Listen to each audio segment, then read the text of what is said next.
menyebabkan Allah melupakan hambanya. Ya nggak salah juga terjemahan bahwasannya maksiat itu menyebabkan Allah mengabaikan dia. Karena Allah nggak lupa. La ta'khudhu sinatu wa la naum. Allah nggak pernah lalai, nggak pernah tidur, nggak pernah ngantuk. Juga Allah nggak pernah lupa, karena lupa itu bagian dari kelemahan. Tapi di sini dikatakan Allah melupakan, nisyan. Nisyan di sini berarti Allah cuekin dia. Itu, abaikan dia. Kenapa Allah cuekin dia? Karena dia acuh sama Allah. Kalau orang yang mencintai dan dia diacuhkan oleh yang dicintai, apa yang dia rasakan? Kecewa. Aduh, diacuin sama yang dicintai. Kalau orang yang cinta sama Allah, ketika diacuhkan dan dicuekin sama Allah, dia akan kecewa. Cuman masalahnya, bagaimana Ustadz Allah nyuekin kita dan mengacuhkan kita? Ini banyak orang gak sadar. Kita baca sekarang. Wa min uqubatiha, di antara hukumannya, hukuman dosa, annaha tastad'i nisyanillahi li'abdi wa tarkah. Dia mengharuskan Allah melupakan dia dan Allah meninggalkan dia. Mengabaikan dan meninggalkan dia. Wa takhliyatah, Allah biarkan dia. Wa bainahu wa bainan nafsi wa syaitan, antara dia dan syaitan Allah nggak belain.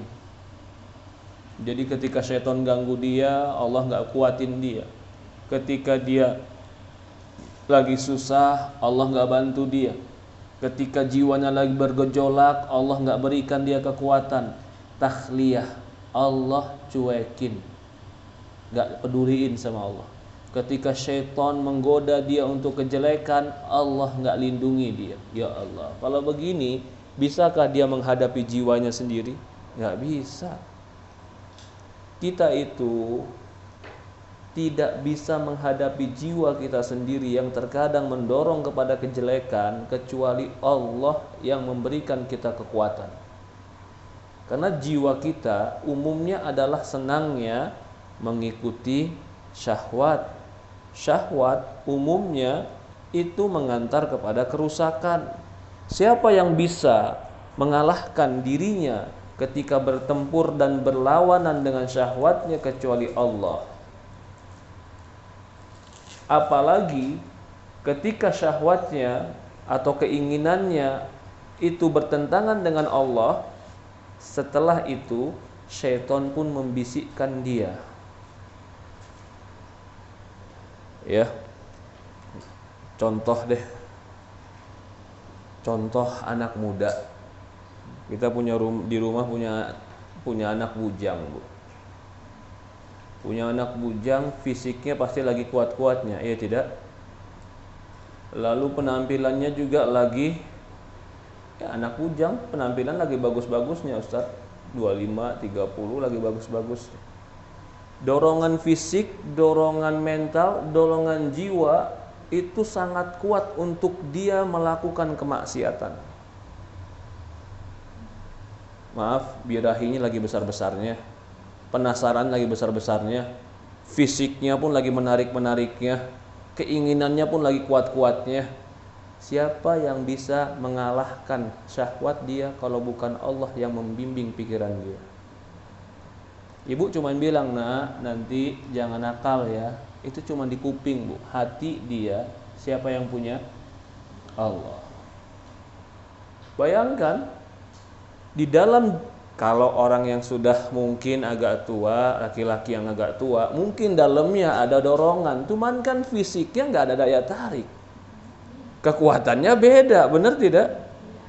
Tapi kalau yang dalamnya ada dorongan, anak muda, dorongannya kuat pula, lalu fisiknya pun menarik. Setelah itu, orang tuanya pun memberikan dia kelapangan harta, sehingga banyak faktor yang menyebabkan dia itu menarik. selain faktor diri dia sendiri yang mendorong. Kalau itu semua tidak dibarengi dengan agama dan pertolongan Allah, siapa yang bisa melindungi dia? Ada orang yang Allah biarkan acuhkan dia, tidak Allah lindungi dia. Biarkan dia bergelut dengan jiwanya sendiri. Biarkan dia bergelut dengan syahwatnya sendiri yang menguasai dirinya. Allah nggak bantu dia. Akhirnya dia tercebur dalam kerusakan. Akhirnya jatuh dalam kerusakan. Itu yang dimaksud takhliyah. Nah, ini kita semua, kalau Allah biarkan lepas tanpa diikat oleh Allah, kita akan menabrak syariat-syariat Allah. Karena inna nafsa la amaratum bisu. Karena jiwa itu mendorong kepada keinginan jelek. Kecuali orang-orang yang Allah rahmati. Tapi beda kalau udah, maka itu kalau Allah kagum dengan anak muda yang bisa taat sama Allah. Apakah Allah nggak kagum sama orang tua yang taat sama Allah? Ustaz? Kagum, tapi kurang kagum, lebih kagum sama anak muda. Kenapa? Hah? Karena masih muda, faktor-faktor pendorong dan faktor penariknya masih sangat kuat. Coba udah tua, diajak begadang udah pusing, kan nggak mungkin dia jalan jauh-jauh. Diajak main-main, naik motor udah masuk angin. Anak muda masih naik motor kemana-mana. Lalu dalam faktor diri juga udah tua, nggak ada faktor kedorongan kuat. Maka Allah kagum dengan anak muda yang taat sama Allah. Kenapa? Faktor pendorong dalam diri dan faktor penarik di luar lingkungan sangat kuat untuk dia. Kalau begitu, siapa yang bisa menolong dia? Allah. Ada orang, ini poin kita sekarang, ada orang yang gak Allah tolong, Allah biarkan dia bergelut dengan dirinya sendiri. Bahkan ketika syaitan membisikkan, Allah gak bela dia. Apa sebabnya? Dia pernah melupakan Allah. Nabi Yusuf alaihissalam, apa kata Allah? Falamma hammat bihi, ketika Zulaiha udah pengen banget sama Yusuf. Wa hamma biha, Yusuf udah pengen banget. Hammah, jadi hama itu hama itu bukan cuma terbetik. Kalau kita kadang-kadang terbetik istighfar, ini bukan lagi terbetik, udah pengen. Karena kejadiannya di rumah, cuman di kamar, berdua, nggak ada yang tahu. Apa kata Allah? Siapa yang menyelamatkan Allah dalam keadaan seperti itu? Yusuf. Siapa yang menyelamatkan Yusuf kalau bukan Allah? Nggak ada. Maka itu Allah mengatakan, falaula ar-ra'ana burhana rabbih. Kalau seandainya Yusuf tidak melihat bukti-bukti ketuhanannya, bukti Allah, dia akan jatuh dalam kejelekan. Kadzalika linasrifa anhu su'. Begitulah kami palingkan dari Yusuf kejelekan. Berarti Nabi Yusuf dipalingkan kejelekan karena kekuatan dirinya atau karena pertolongan Allah? Innahu min ibadinal mukhlasin. Allah sebutkan faktornya. Kenapa Allah tolong dia? Karena dia hamba kami yang tulus. Berarti yang ditolong, dipalingkan dari kejelekan siapa? Hamba yang tulus. Hamba yang gak tulus dibiarkan sama Allah. Punya circle teman yang bikin rusak. Punya teman atau punya kesibukan yang menjauhkan dari Allah. Tapi dia gak sadar. Dia anggap ini kesibukan, dia anggap ini positif, dia anggap ini kebaikan. Padahal Allah ulur dia. Karena dia lupa sama Allah, Allah abaikan dia. Udah gak kerasa, ternyata usia hampir setengah abad, tapi dia lupa pakai jilbab. Ya Rabb, 50 tahun ditunggu oleh Allah Subhanahu wa taala. Tapi dia merasa enggak, biasa aja. Teman-temanku nganggap semua biasa aja. Karena dia diarahkan kepada teman-teman yang tidak mendekatkan diri kepada Allah. Jadi ada orang, ini yang kita inginkan, yang diinginkan poin ini, ada orang yang diacuhkan, dicuekin, dibiarkan sehingga dia terus tercebur dan dia masuk dalam dosa. Kalau begitu, Nabi Yusuf tadi dipalingkan dari dosa. Ada orang yang diceburkan dalam dosa. Adil atau tidak? Adil atau tidak, Bu? Adil. Hah? Kalau bilang nggak adil, Allah Maha Adil, ntar dosa, Ustaz. Tapi kalau dibilang adil, Anda masih bingung. Adilnya gimana itu adilnya? Siapa yang Allah biarkan dia dalam maksiat dan Allah cuekin? Orang yang lupa sama Allah. Dia lupakan Allah, balasannya Allah lupakan dia. Siapa yang Allah tolong? Yang tulus, yang ikhlas. Jadi semua itu ada sebab dan faktor. Kita hari ini duduk di sini ada sebab dan faktor. Mungkin gara-gara nyimpen nomor telepon teman. Gara-gara nyimpen aja, dia sering kajian ya. Akhirnya pengen ikutan. Kenapa? Kok bisa Allah jodohkan ya ketemu teman yang punya nomor telepon sering ada kajiannya. Tapi ada yang nyimpen, yang dimudahkan nyimpen nomor orang yang maksiat. Nggak pernah di status WA dia tuh dia lihat nasihat agama, enggak. Yang ada cuma orang-orang yang menghabiskan uang dan berhambur-hamburkan uang. Kenapa itu dijodohkan untuk dia? Ya Allah, kenapa kau jodohkan dia dengan kelalaian? Kenapa si B kau jodohkan dengan kebaikan? Kadzalika, seperti itulah balasan Allah terhadap amalan kita masing-masing. Amalan kita masing-masing. Allah tidak akan mungkin berbuat jahat kepada orang yang baik. Benar tidak? Dibiarkan dalam kesulitan dan tidak ditolong, itu adalah bentuk daripada pembalasan. Allah tidak akan mungkin membiarkan orang yang baik dalam kejelekan. Siapa yang Allah biarkan dalam kejelekan? Ketika dia maksiat kepada Allah. Maka itu jangan merasa remeh maksiat. Jangan merasa remeh maksiat. Ya. Kemaksiatan bisa mengantarkan kepada takhliyah. Allah acuhkan kita. Lanjut sedikit. Kata Syekh di sini. Allahu Akbar. Wa min uqubatiha fa inna tastad'i nisyanullah li'abdi wa tark wa taqliya bainahu wa bainan nafsi wa syaitan. Wa hadha ahlaku halak. Ini adalah kehancuran yang paling hancur. Enggak ditolong sama Allah. Alladzi la yurja mihnun najah, yang dia tidak akan mungkin bisa selamat. Enggak bisa kita ini.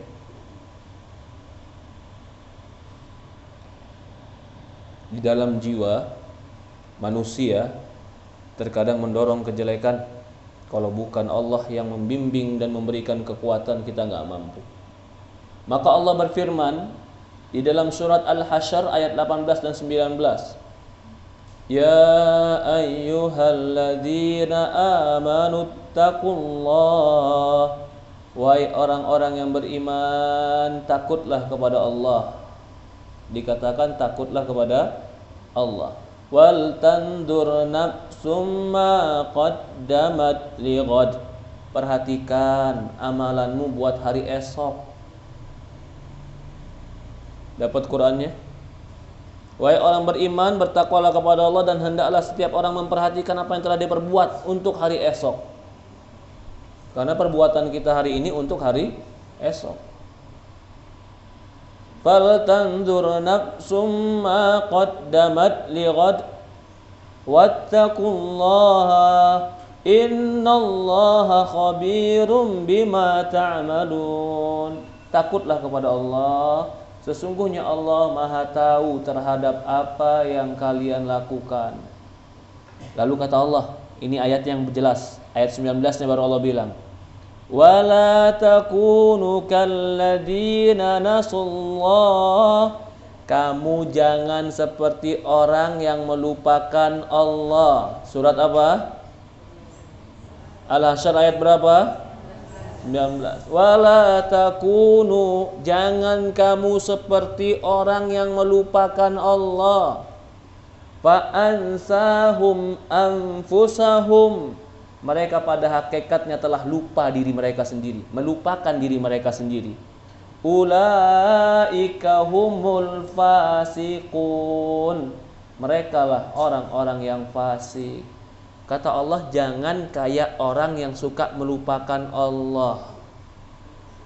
Bagaimana tuh orang yang melupakan Allah? Ya dia nggak ingat sholat, dia nggak ingat kebaikan, diingatkan pun cuman dengar tapi nggak mau tahu. Dia lupakan Allah, dia lupakan yang halal yang haram, nggak peduli. Yang penting saya senang. Dia lupakan waktu sholat, yang penting saya senang. Dia lupakan batasan-batasan Allah, yang penting saya senang. Dia lupakan hukum-hukum Allah. Apa akibatnya? Fa'ansahum anfusahum. Allah jadikan dia lupa diri. Itu terjemahan sebenarnya itu. Fa'ansahum anfusahum. Allah menjadikan mereka lupa kepada diri mereka sendiri. Lah maksudnya lupa diri gimana Ustaz? Apakah mereka jadi gila? Bukan. Mereka lupa untuk apa mereka diciptakan. Udah dekat waktu pun, padahal sebentar lagi hampir finish, tetap lupa untuk apa dia diciptakan. Biasanya kan orang kalau hampir finish umur udah agak inget tuh, agak ngerem. Ini enggak. Fa'ansahum anfusahum. Allah lupakan tujuan hidup dia, sehingga dia disibukkan dengan sesuatu yang bukan tujuan hidupnya. Allah lupakan dia tentang akhirat dia. Kenapa sebabnya? Ulaika humul fasikun. Mereka itu suka berbuat jelek. Jadi Allah jadikan dia lupa kepada akhirat, lupa kepada iman, lupa kepada yang terpenting dalam kehidupan. Walaupun kita berusaha mengingatkan, dia tetap tidak tergerak hatinya untuk ingat, karena Allah jadikan dia lalai. Kenapa Allah lalaikan? Karena mereka berbuat fasik. Jadi ada hukuman yang hukumannya itu nggak kelihatan berbekas di tangan, nggak berbekas di wajah, nggak berbekas sakit di badan, nggak. Tapi bahkan hukumannya menyebabkan dia lalai dan lengah. Dipanggil ustadz yang paling jago ceramahin dia sekalipun, itu hatinya nggak gerak, tetap lupa. Bahkan bukan ustadz lagi, dipanggil nabi pun sekalipun di depan dia, nabi. Sebagaimana siapa? Abu Thalib, nabi yang ceramahin dia, nabi yang ngajak dia. Fa'ansahum anfusahum. Dia lupa pada diri mereka sendiri. Jadi jangan seseorang itu bermudah-mudahan dan tenggelam dalam kemaksiatan. Gak ada yang bisa ngebangunin kalau dia sudah mabuk dalam kemaksiatan. Gak ada yang bisa menyadarkan kalau dia sudah mabuk dengan dosa. Mabuk dengan minuman, dia tidur, besok pagi bangun masih bisa sadar. Mabuk dengan syahwat, mabuk dengan cinta, mabuk dengan zina. Siapa yang bisa mengingatkan dia? Diingatkan anaknya, diingatkan istrinya, diingatkan keluarganya. Orang mabuk bagaimana mau diingatkan? Fa'ansahum anfusahum. Dia lupa dirinya sendiri, dia lupa untuk anaknya, dia lupa untuk keluarganya. Ulaika humul fasikun. Jadi di sini pemahamannya, kalau orang yang jujur bukan berarti dia nggak jatuh dalam dosa. Mungkin sesuatu, mungkin sesekali dia ingin dosa, tapi Allah palingkan dosa itu dari dia. Ya, cari teman. Saya mau ngedugem, belum pernah ngedugem, pengen ngedugem. Auzubillah, nasallahu alaihi. Nyari teman, ayo ngajak ngedugem yuk. Gak ada yang ngejawab, ya subhanallah. Kata dia, kok teman gak ada yang mau ya? Karena Allah gak jodohkan dia. Na'udzubillah, nasallallahu. Ada orang mungkin, na'udzubillah, nasallallahu, Laki-laki mungkin pengen cari perempuan yang bisa dibayar, tapi bingung nyarinya di mana ya. Gak bisa dia nyarinya. Allah palingkan dari diri dia itu. Salah satu sebabnya apa? Kejujuran hati dia pernah ibadah kepada Allah. Maka kita berharap nih, ya Allah, aku memang suka dosa, kadang-kadang dosa, kadang-kadang lalai, tapi ingatkan dan balikkanlah aku ke dalam kebaikan kalau aku berdosa. Ihdinas siratal mustaqim.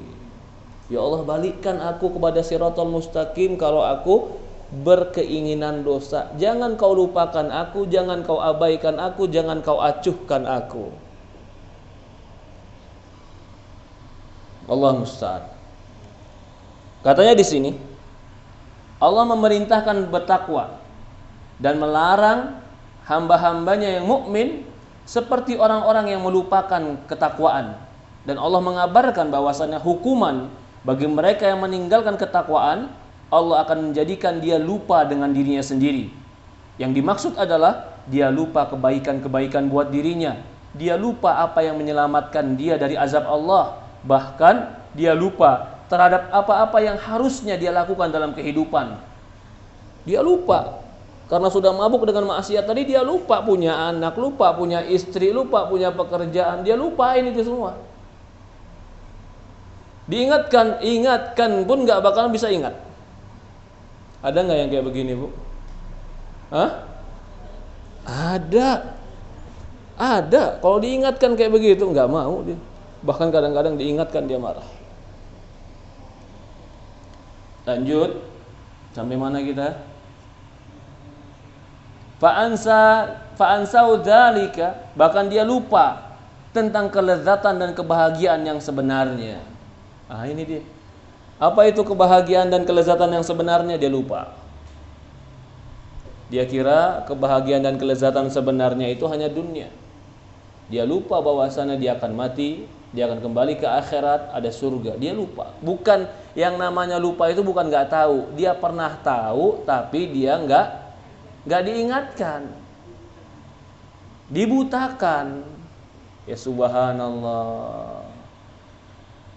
Jadi di sini pelajaran, ada orang yang dihukum Allah bukan dengan penyakit fisik, bukan dengan hidup yang sempit, tapi hukuman dari Allah buta, tuli.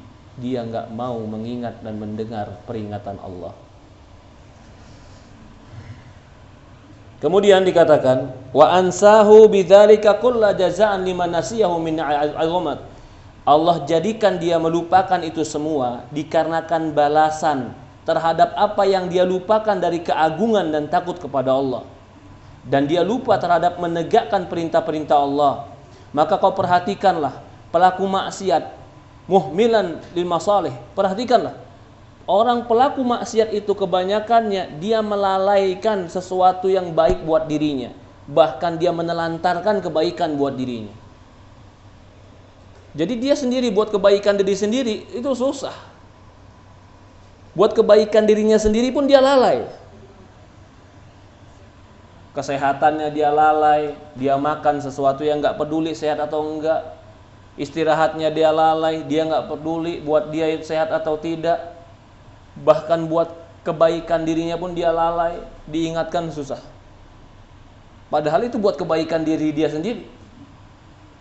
Kemudian dikatakan, wa qad aghfalallahu qalbahu min dzikrih. Allah telah kunci hatinya untuk mengingat Allah, dan Allah jadikan dia selalu mengekor kepada syahwatnya. Padahal itu semua urusannya menjadi berantakan untuk dia. Kalau dia ikuti terus itu, berantakan urusannya. Berantakan rumahnya, berantakan hubungan dia, berantakan kerjanya, berantakan hidupnya, hancur nama baik dia, berantakan semua. Wa qadin farat alaihi masalihid dunya wa akhiratih. Bahkan bisa jadi kebaikan dunia dan akhiratnya pun rusak. Wa qad farrata fi sa'adati al-abadiyah, dan dia telah menghancurkan kebahagiaan yang abadi. Wastabdala biha adna ma yakunu min liddah. Bahkan dia menukar itu semua dengan kelezatan yang paling rendah, yaitu kelezatan dunia. Innama hiya sahabatun saif wa khiyalut taif. Ini cuman dunia, ini cuman bagaikan awan yang berlalu sebentar. Dia bagaikan khiyalut taif, cuman sebagai hayalan-hayalan yang akan terbang. Wa a'dham uqubatin nisyanul 'abdi li nafsihi. Kemudian lihat di halaman 160.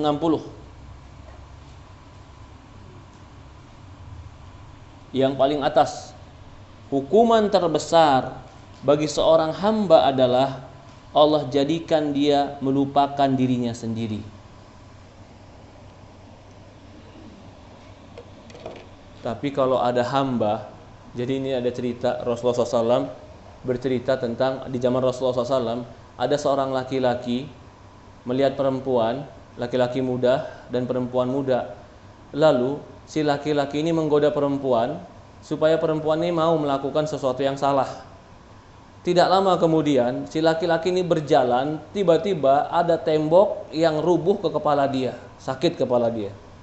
Diceritain sama Rasulullah, ya Rasulullah, ini orang tadinya mau begini dan begitu, tapi tiba-tiba tembok jatuh kepala dia. Maka kata Rasulullah, itu salah satu tanda Allah cinta kepada dia.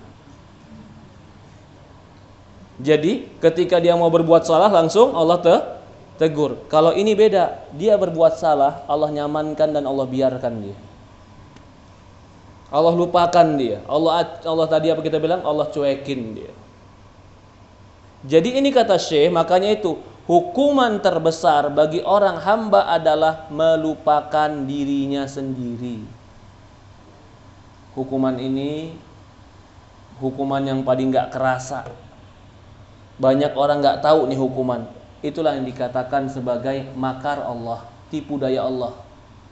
Wa makaru wa makarallah wallahu khairul makirin. Mereka punya tipu daya, Allah punya tipu daya, dan Allah sebaik-baiknya pembuat tipu daya.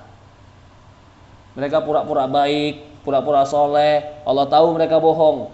Akhirnya Allah biarkan dia dalam kelalaian. Dan dia nggak sadar kalau Allah biarkan. Dia rasa bahwasannya semuanya sesuai rencana dia dalam kemaksiatan. Padahal sengaja Allah biarkan agar dia akan mendapatkan hukuman dari Allah Subhanahu wa taala. Mengabaikan haknya berada di sisi Allah. Wa a'dhamul uqubati nisyanu 'abdil nafsi wa himalu laha. Bahkan dia mengabaikan dirinya. Wa idha'atu haddiha. Bahkan dia menelantarkan bagiannya di sisi Allah. Wa bai'uha dzalika bil ghaban. Bahkan dia telah menjual kehidupannya dengan penjualan yang sangat merugikan.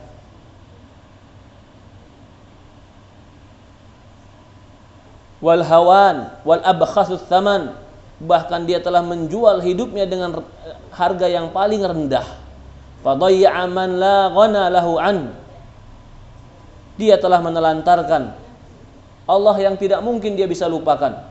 Wala iwada lahu min wastabdala bihi man anhu kullu ghina minhu kullu iwad. Bahkan pelaku maksiat telah mengabaikan zat yang ia butuh, yaitu Allah, dan tak tergantikan. Ia telah menggantinya, yaitu menggantikan Allah dengan yang tidak dibutuhkannya sama sekali, serta banyak sekali penggantinya. Jadi dia telah menggantikan Allah dengan dunia, telah menggantikan akhirat dengan dunia, telah menggantikan yang rendah dengan yang mahal. Ya subhanallah. Dia menggantikan nikmatnya dunia atau nikmatnya surga dengan dia ambil nikmatnya dunia, tapi nikmat dunia yang Allah Subhanahu wa taala larang. Sehingga dia menukar sesuatu yang sangat rendah dengan sesuatu yang mahal. Segala sesuatu yang engkau sia-siakan terdapat penggantinya, tetapi jika engkau sia-siakan Allah, tiada penggantinya. Wah, ini jadi bagus sekali nih kalimat ini. Min kulli syai'in idza daya'tahu 'iwadun. Segala sesuatu jika kau tinggalkan ada gantinya. Wa ma minallahi idza daya'ta 'iwadun. Dan apa yang ada pada Allah kalau kau tinggalkan tidak ada yang bisa menggantinya. Jadi segala sesuatu selain Allah kita tinggalkan pasti akan ada gantinya. Kerjaan, Kalau dia haram, tinggal. Allah akan gantikan. Apapun itu, kalau dia sesuatu selain Allah, pasti akan ada gantinya. Tapi kalau Allah, tidak akan ada ganti bagi Allah.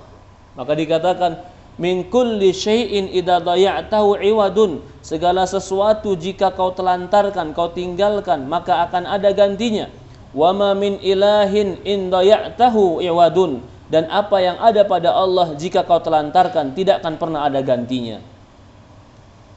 Jadi apa yang tidak ada gantinya itu lebih mahal dan berharga dengan apa yang ada gantinya. Ya tidak? Iman kita ada gantinya enggak? Surga ada gantinya enggak? Enggak ada. Itu yang paling mahal. Ya udah deh.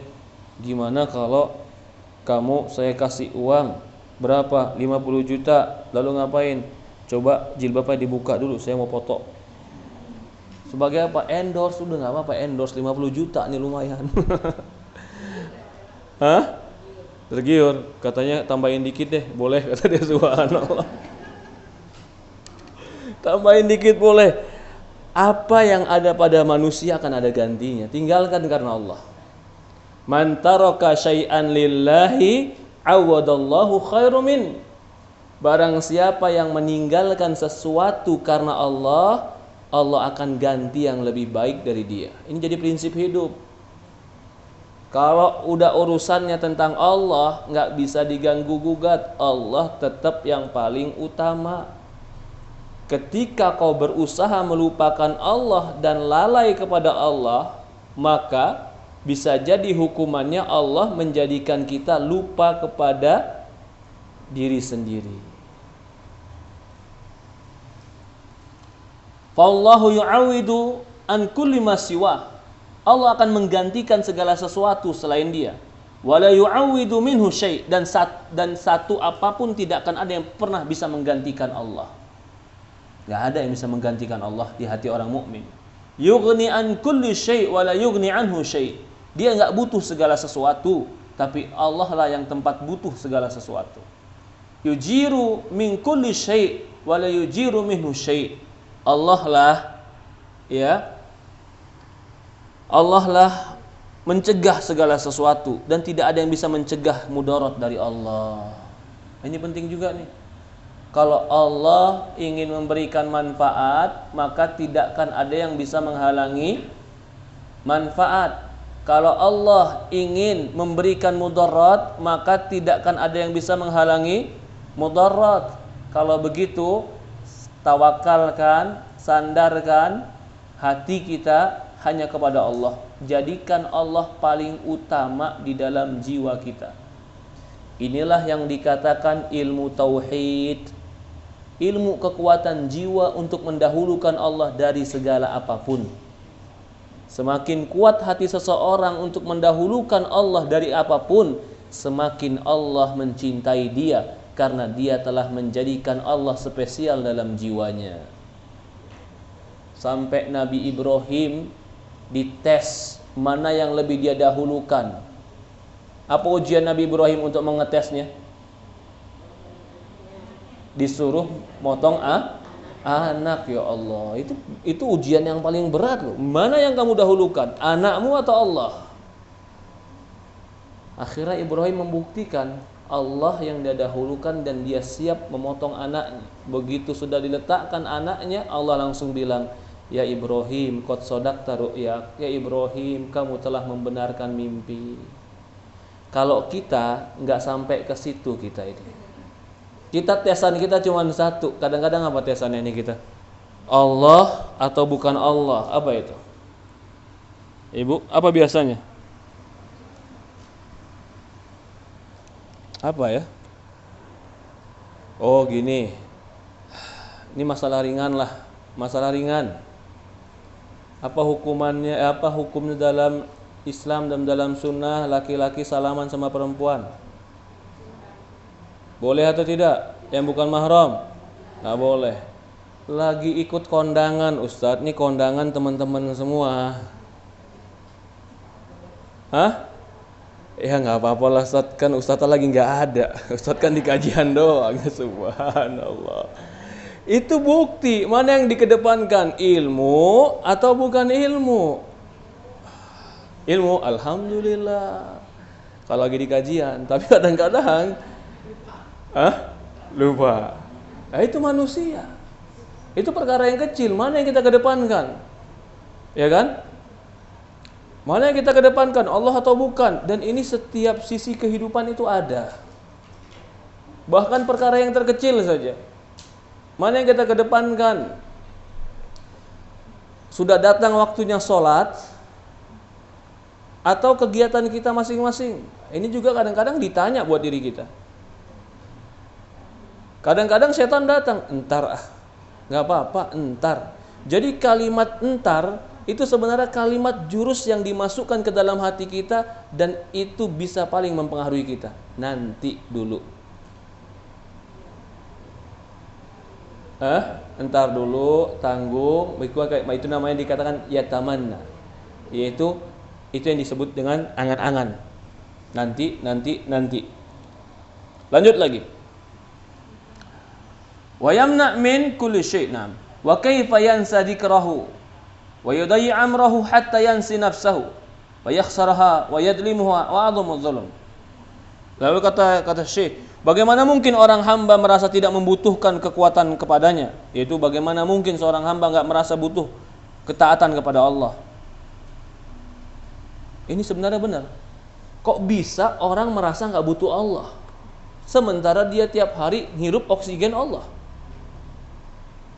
Kok bisa dia merasa enggak butuh Allah? Sementara masa depan dia enggak tahu. Allah yang tahu. Yang mengaturnya Allah. Yang menentukannya Allah. Kenapa kau tidak mendekat kepada yang mengatur masa depanmu, yang menentukan kehidupanmu? Jadi ada orang yang dia melupakan Allah, padahal Allah yang paling dia butuhkan dalam kehidupan. Sedangkan tidak sekejap mata pun dia dari urusan manusia yang tidak berada di bawah kekuasaannya. Bagaimana mungkin dia melupakan zikir kepada Allah sehingga dia tidak menjadikan lupa terhadap dirinya sendiri, yang akibatnya dia merugi dan menzolimi diri sendiri dengan sebenar-benar kezoliman. Bagaimana dia bisa lupa sama Allah? Ngurus anak bisa enggak jadi anak soleh kalau tanpa Allah? Enggak. Membuat suami terus cinta bisa enggak kalau bukan karena Allah? Enggak bisa, Ustaz. Ya benar. Siapa yang membolak-balikkan hati suami kita? Allah. Siapa yang membolak-balikkan hati anak kita? Allah. Siapa yang membolak-balikkan hati kita? Allah. Kalau gitu kita sangat butuh kepada Allah. Kok bisa lupa sama Allah? Sementara Allah yang paling kita butuhkan. Maka mengingat Allah itu salah satu cara agar Allah pun mengingat kita. Fadkuruni adkurkum washkuruli fala takfurun, kata Allah. Ingatlah kepadaku, aku akan ingat kepadamu, kata Allah. Ini kan sama. Dia lupa kepada Allah, maka Allah akan lupakan dia. Dia ingat kepada Allah, maka Allah akan ingat sama dia. Apakah Allah pernah melupakan hamba? Sebenarnya ingat sama dia bukan maksudnya Allah lupa, lalai, bukan. Maksudnya kalau dia banyak ingat Allah, maka dia menjadi spesial di sisi Allah. Doanya cepat, panggilannya langsung Allah dengar. Kenapa? Karena selama ini pun panggilan Allah dia cepat respon. Kenapa Allah cepat respon kepada dia? Karena respon dia kepada Allah pun cepat. Kenapa respon Allah kepada dia melalaikan, Allah cuekin, Allah abaikan? Karena selama ini dia pun mengabaikan syariat-syariat Allah. Maka Allah berbuat sebagaimana perbuatan kita terhadap diri kita. Jadi kalau ada orang yang tertimpa sebuah musibah, jangan salahkan Allah, salahkan dirimu. Itu semua karena cerminan perbuatanmu sendiri. Wa ma asabaka min musibatin illa bima kasabat aydikum. Tidaklah musibah menimpa dirimu dikarenakan ulah tanganmu sendiri. Lanjut lagi.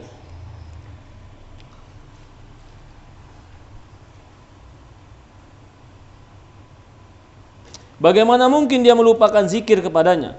Pada hakikatnya, ini paragraf terakhir, pada hakikatnya Seorang hamba tidak menzolimi Rabbnya.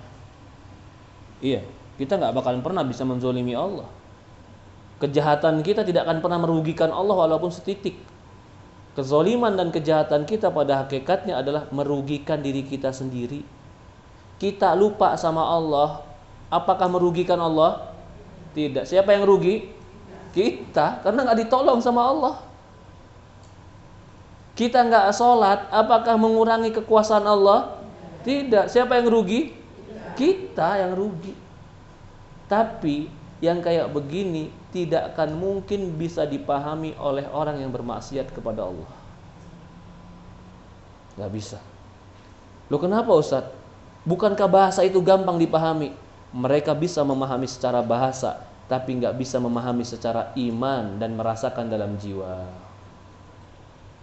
Kalau gitu, ibadah kepada Allah kita yang butuh apa Allah butuh kita, Bu? Kita butuh Allah. Kita butuh Allah. Enggak Ustaz, saya udah punya pengawal buat anak saya Ustaz. Siapa? Saya sewa satpam 2 buat anak saya. Satpam cuma jaga fisik, yang jaga akal, jaga hati, jaga jiwa, jaga pikiran. Satpammu nggak bisa masuk menginstal ke kepala dia. Yang bisa masuk siapa? Allah. Allah yang meluruskan pemikiran dia, Allah yang meluruskan keinginan dia, Allah yang menjaga syahwat dan birahi dia. Siapa yang menjaga? Allah. Kalau begitu dalam pendidikan pun kita sangat butuh Allah.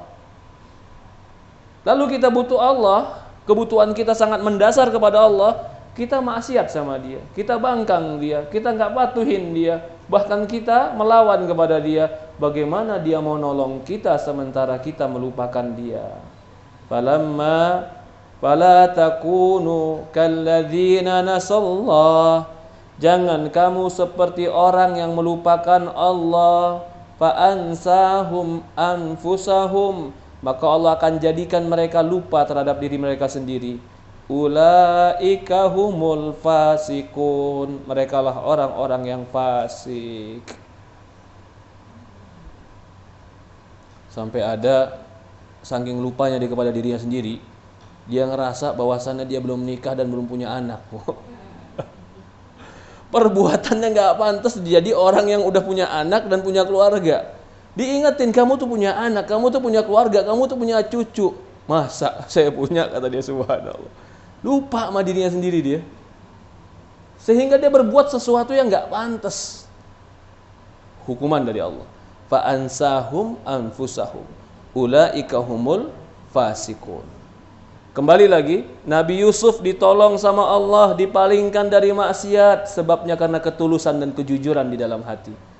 Berarti di dalam jiwa manusia itu hampir tidak ada di jiwa manusia yang betul-betul bersih dari keinginan jelek kecuali Nabi Muhammad, karena hatinya pernah dicuci oleh Allah melalui Jibril dengan air Zam-Zam. Jadi keinginan jelek dalam hati Nabi Muhammad itu hampir tidak ada. Manusia selain Nabi Muhammad itu terkadang terbetik keinginan jelek, tapi orang yang jujur dan yang baik akan Allah arahkan lagi kepada jalan yang baik, sebagaimana Nabi Yusuf. Tapi orang yang tidak taat maksiat kepada Allah, bahkan melupakan Allah, Allah biarkan dan cuekin dia bersama dirinya yang sedang dibisikin oleh syaitan. Itu hukuman Allah bagi mereka yang lupa kepada Allah. Ini yang kita bahas. Apa tadi judulnya? Maksiat menyebabkan Allah mengabaikan hambanya. Jadi paham poin ini? Bagaimana Allah mengabaikannya? Allah cuekin dia. Loh, tapi dia dikasih harta Ustaz, dia dikasih sehat Ustaz, dia dikasih sukses Ustaz, semua tendernya dia dapat sebagaimana dia mau. Pertanyaan cuma satu, apakah semua itu menjadi dia taat kepada Allah? Jawabannya enggak. Berarti bukan yang Allah cintai. Kalau dunia yang Allah kasih tapi menjauhkan dia dari Allah, itu bukan tanda Allah mencintai dia. Bisa jadi itu tanda Allah mengulur dia dan terus di dalam dosanya. Namanya apa itu? Istidraj. Istidraj. Sanastadrijuhum min haitsu la ya'lamun. Kami istidrajkan dia dari arah yang dia tidak sadar, kata Allah. Enggak sangka. Poin berikutnya.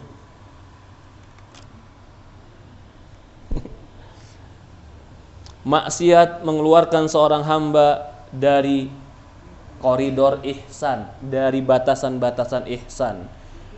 Ihsan itu apa? Ihsan itu adalah kebaikan. Akan mati dalam jiwanya makna keihsanan.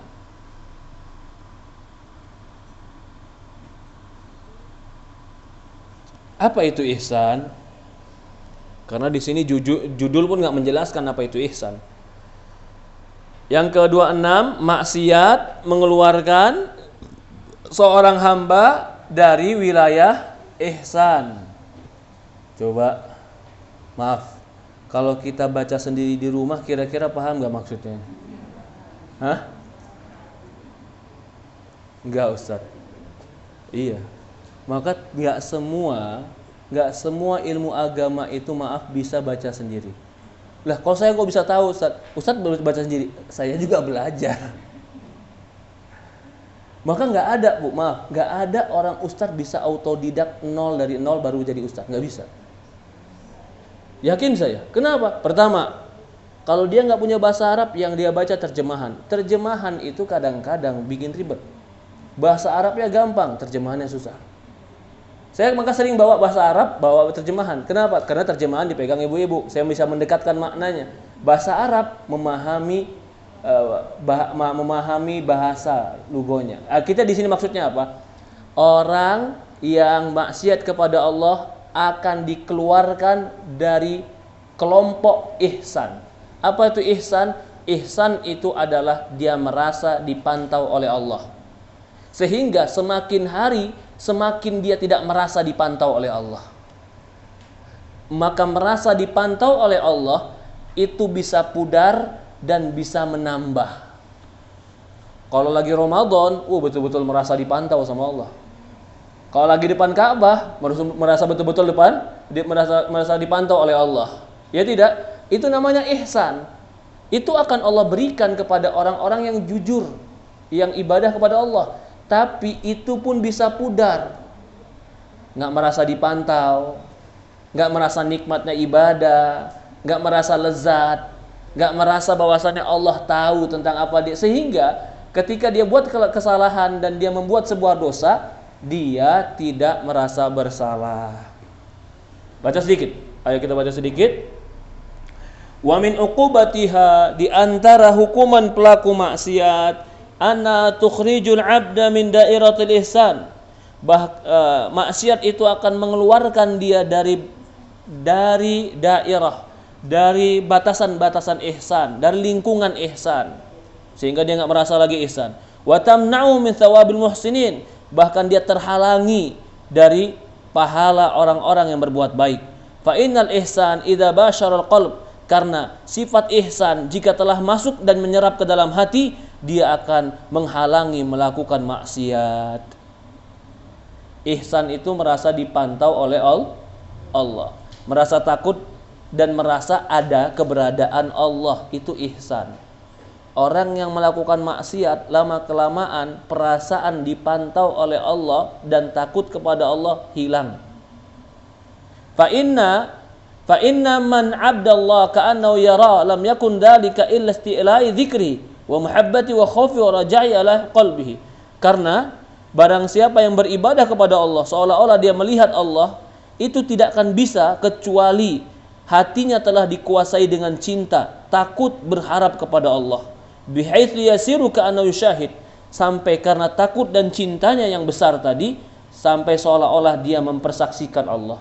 Wadzalika yahulu, itu bisa dihalangi, bisa hilang antara seorang hamba dengan orang yang menginginkan kemaksiatan. Jadi perasaan selalu dipantau, dicintai, itu akan hilang. Fadlan an mawaqi'atiha.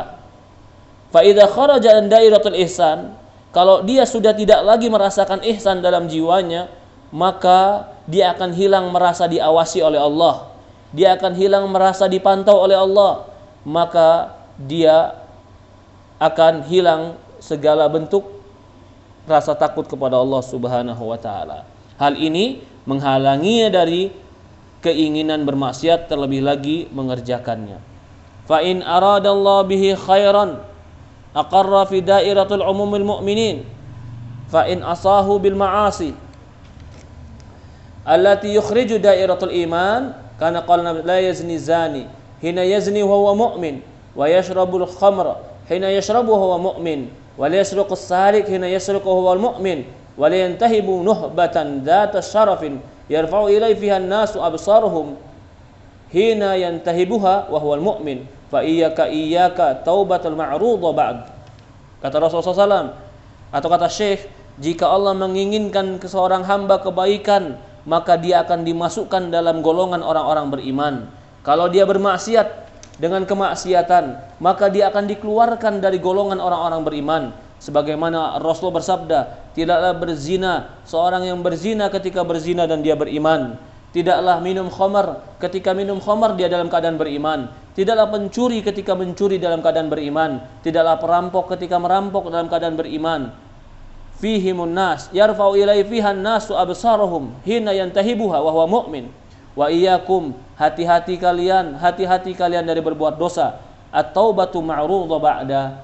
Pintu taubat selalu terbuka untuk kita. Di sini maksudnya orang pelaku maksiat akan dihilangkan lezatnya iman dan akan dihilangkan juga rasa takut dan rasa dipantau oleh Allah. Jadi bisa lama-kelamaan dia tidak merasa lagi kemaksiatan itu dipantau oleh Allah. Allahu a'lam. Insyaallah berikutnya yang akan kita bahas, maksiat akan menyebabkan lenyapnya kebanyak kebaikan. Maksiat akan menyebabkan apa tadi? Banyak lenyapnya apa? Kebaikan. Halaman berapa tadi? 161. Sekarang masuk 162. Maksiat menghilangkan kebaikan. Masih pengumuman sebentar. Oke. Mohon maaf Ibu, kita mau expander di 2535. Expander 2535. Iya, ada pertanyaan, dipersilahkan. Ya. Sudah 1 jam pertemuan kita.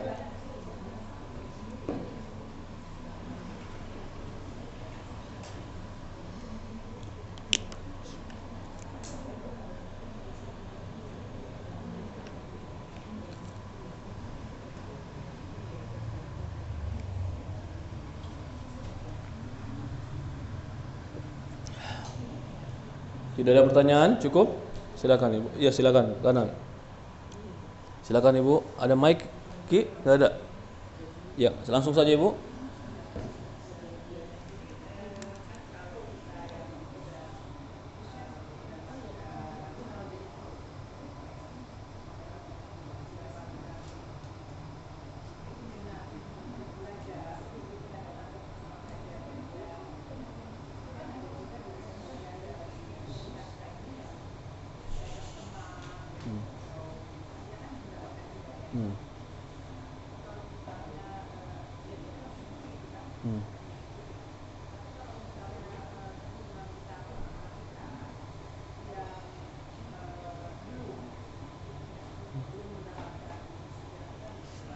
Taufik, belum mendapatkan taufik dari Allah.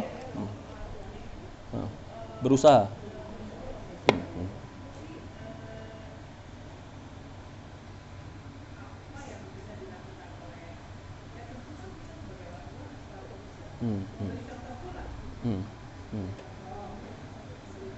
Oke.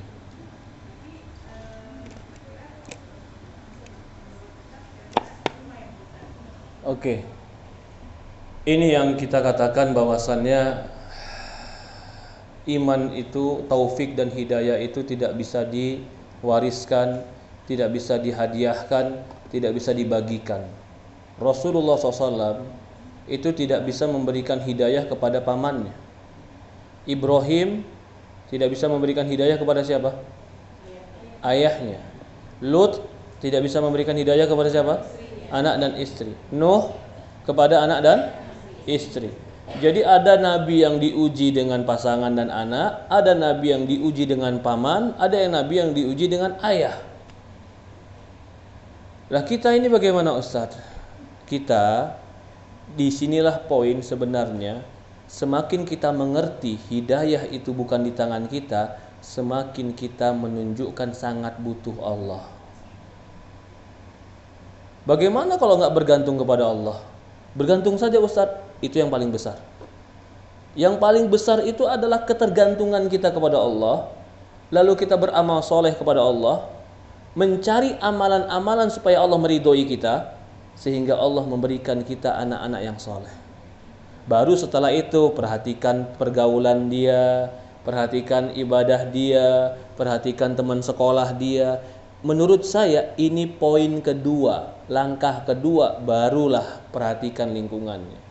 Langkah pertama itu adalah bagaimana kita dengan Allah. Maka itu Nabi Ibrahim alaihissalam, Nabi yang paling banyak berdoa untuk anak di dalam Quran adalah Nabi Ibrahim. Rabbi habli minas salihin. Doa siapa? Ibrahim. Rabbi ja'alni muqimas salat. Ya Allah, jadikan aku mendirikan salat dan anak cucuku mendirikan salat. Doa siapa? Ibrahim. Allahumma junubni wa bani anak abudal asnam. Ya Allah, jauhkan aku dan anak cucuku beribadah kepada patung. Doa siapa? Ibrahim. Anak dia jadi para nabi. Anak dia jadi para nabi. Karena ketergantungan dia besar kepada Allah. Ini apa faktor terbesar, Ibu? Ustadz, saya udah melakukan ini, melakukan itu, saya udah ingatkan, saya sudah ini, saya sudah contohkan. Iya, untuk saat ini berarti kita sudah maksimal menyerahkan kepada Allah. Tinggal bagaimana Allah yang memberikan kebaikan untuk dia. Dan kita, ibu terutama, jangan pernah putus asa untuk mendoakan dan berharap anak kita menjadi orang baik. Kalau ibunya udah putus asa, mau pulang kemana dia? Kalau rumahnya sudah tidak lagi dibuka oleh ibunya. Kalau ibunya sudah tidak mau mendoakan, apa mungkin tetangganya doain dia? Enggak mungkin. Maka ibu jangan pernah keluar dari lisan sesuatu yang tidak pantas buat anak. Sekesal apapun kepada anak, lisan ibu tetap harus baik. Doa ibu tetap harus baik. Jangan pernah putus asa. Jadi kalau pertanyaannya apa yang harus kita lakukan, saya menonjolkan kepada ini. Ketergantungan kita kepada Allah harus lebih besar daripada ketergantungan kita kepada faktor-faktor yang lain. Tanpa menutup mata faktor yang lain butuh. Faktor teman, faktor sekolah, faktor ilmu agama, faktor diingatkan, itu butuh. Maka kalau punya kesempatan waktu-waktu mustajab, doakan diri kita masuk surga dan doakan anak cucu kita masuk surga. Allahu a'lam. Itu nasihat dari saya, Bu. Ada lagi yang lain? Silakan, Ibu. Yang mana? Oke, silakan.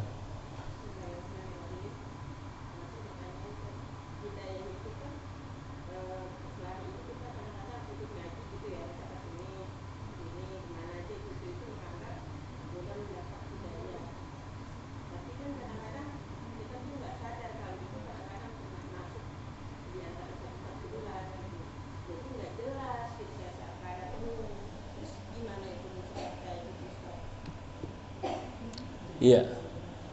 Hidayah ada dua. Ada namanya hidayah taufik, terbetik dan tergeraknya hati. Ini nggak ada yang bisa ikut campur kecuali hak penuh Allah yang kasih. Itu namanya hidayah apa? Taufik. Ibunya nggak bisa kasih, bapaknya nggak bisa kasih, nggak bisa diwarisin, nggak bisa dibagi. Nabi nggak bisa ngasih iman kepada bapaknya. Itu hidayah, namanya hidayah taufik.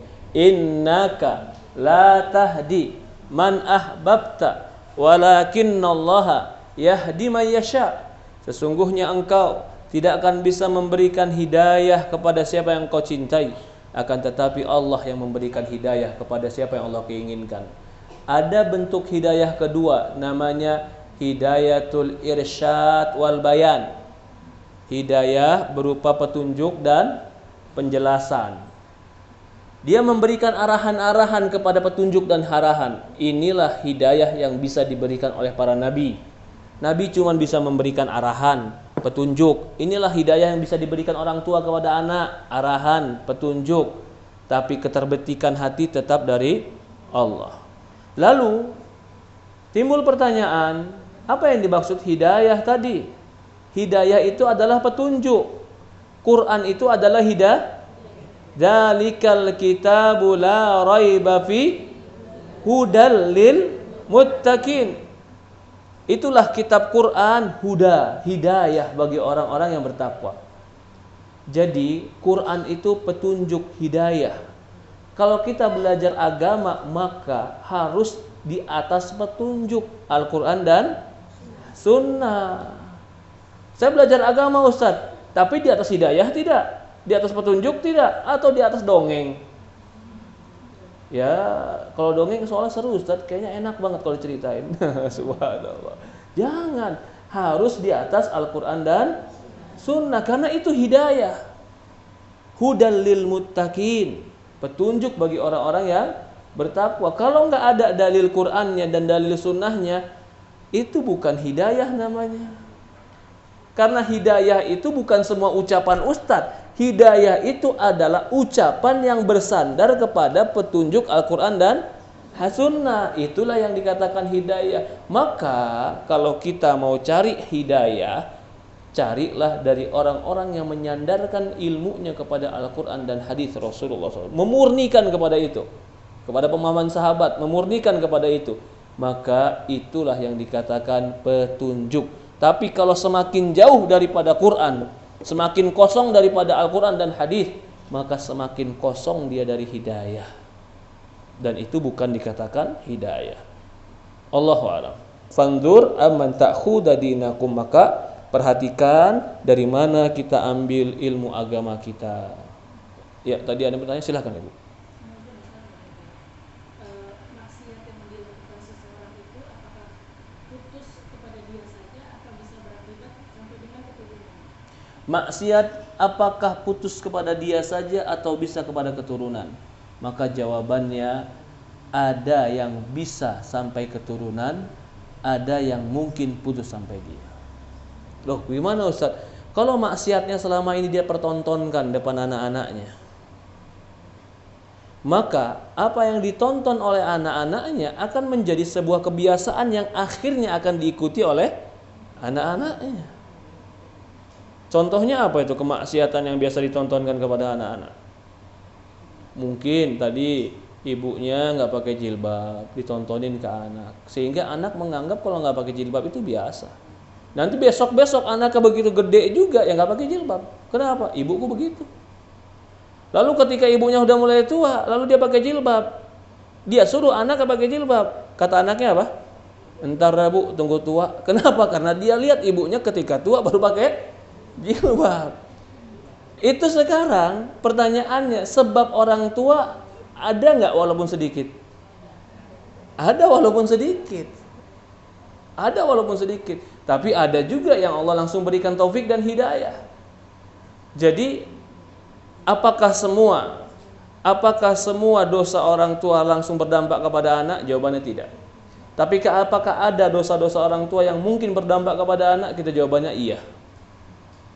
Bahkan para ulama mengatakan, fa inni ra'aitu athari dunubi fi raqibi. Aku melihat dampak dosaku itu ada pada tungganganku. Maksudnya kuda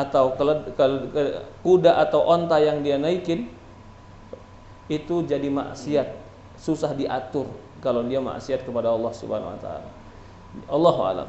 Maka itu kita harus banyak berdoa. Rabbighfirli wa liwalidayya, atau mengatakan dalam Al-Qur'an apa? Dikatakan Rabbi habli minas sholihin. Ya Allah, berikan aku anugerah anak-anak yang saleh. Ada lagi cukup sampai di sini? Silakan Ibu. Wassalamualaikum warahmatullahi wabarakatuh. Amin ya rabbal alamin.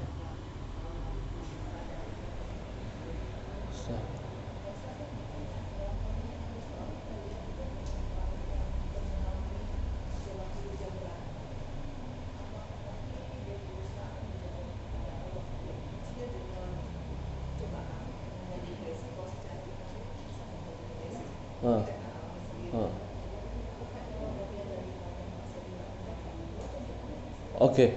Ada orang diberikan cobaan sama Allah sampai berat kejiwaannya.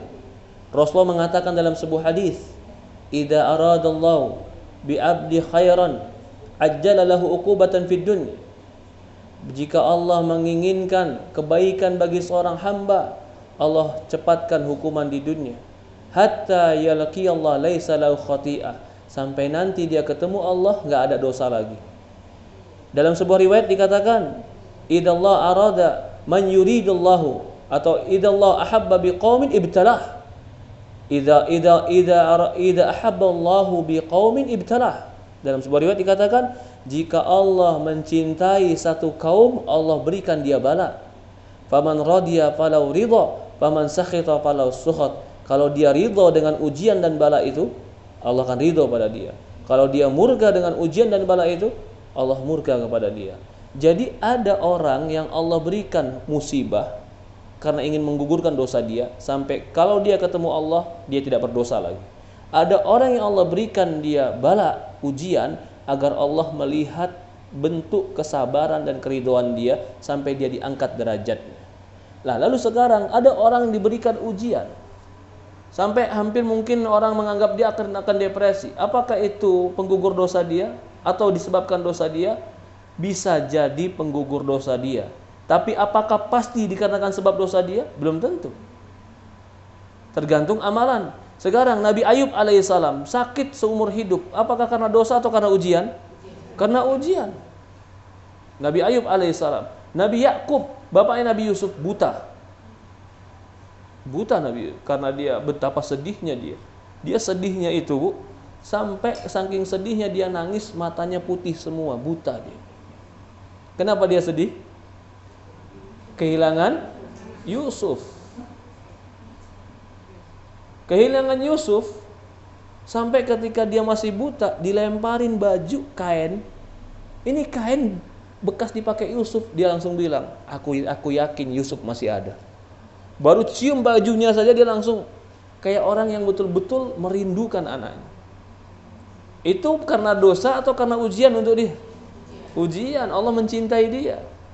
Jadi kalau orang beriman, musibah, bala yang ada sama kita itu karena Allah cinta kita dan Allah ingin hapus dosa kita. Ini harus menjadi husnudzon untuk kita. Tapi kalau orang yang tidak beriman, tidak sholat, bahkan kufur kepada Allah, Allah kasih dia ujian yang sama seperti orang beriman, itu bukan ujian penggugur dosa, tapi hukuman di dunia. Bisa jadi sama-sama kena gempa bumi, sama-sama kena jatuh gedung. Yang satu mukmin, yang satu kafir. Yang mukmin penggugur dosa, yang kafir sebagai azab dari Allah Subhanahu wa taala. Jadi kita tetap orang mukmin itu harus tetap berbaik sangka kepada Allah. Allah musta'an. Penggugur dosa dan pengangkat derajat. Kita cukupkan sampai di sini. Sudah jam 11 lewat. Kurang lebih mohon maaf. Kita tutup dengan doa kafaratul majlis. Subhanakallahumma wa bihamdi asyhadu an la ilaha illa anta nastaghfiruka wa atubu ilaik.